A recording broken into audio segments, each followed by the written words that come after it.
Hello, in this video I want to show you how to enable or disable night light on Lenovo Legion Go. And to do this, first option is to click in the bottom right corner of our screen right here on the Wi-Fi, sound and battery sign. Then you should be able to find the night light somewhere around here. If not, we can click on the edit button, click add and then find your night light.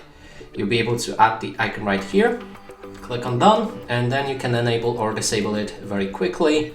Or second option is to go to our start, open the settings. Here let's move to the system, display and the night light that you can turn on and off. You can also click on this arrow to adjust the strength of your night light or schedule it for a specific time of your day or night. And that's it for this video. Hope you like it. Please consider subscribing to our channel, leave a like and a comment below.